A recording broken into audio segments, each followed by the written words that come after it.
3 वर्षातून एकदाच मिळणारी ही सुवर्ण संधी. मलमासाचे पुरुषोत्तम मास हे कसे झाले जाणून घेऊया या पवित्र महिन्यामागचे रहस्य आणि याचे अद्भुत फायदे. जय गुरुदेव. आज मी बोलणार आहे अधिक मास आणि त्याच्या संबंधित असलेली धार्मिक माहिती. हिंदू पंचांगानुसार सूर्यवर्ष आणि चंद्रवर्ष यांच्यातील दिवसांचा फरक भरून काढण्यासाठी दर 32 महिने 16 दिवस आणि 4 घटिकांनी अतिरिक्त महिना जोडला जातो. यालाच अधिक मास असे म्हणतात. भगवान विष्णूंचा आशीर्वाद म्हणजे पुरुषोत्तम मास या महिन्याचा कोणीही स्वामी नसल्यामुळे इतर देवांनी याचा स्वीकार केला नाही.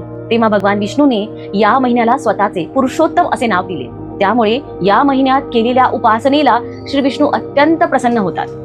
अक्षय पुण्याची प्राप्ती होते. या महिन्यात अधिक मासात केलेल्या कोणत्याही धार्मिक कार्याचे किंवा दानाचे आणि जपाचे फळ इतर महिन्यांच्या तुलनेत अब्जपटीने जास्त मिळते.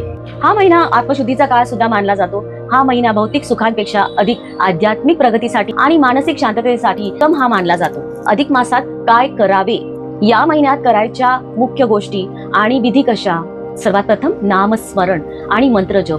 या संपूर्ण महिन्यात श्री विष्णूंच्या ओम नमो भगवते वासुदेवाय विष्णू सहस्रनाम याचा जप करावा.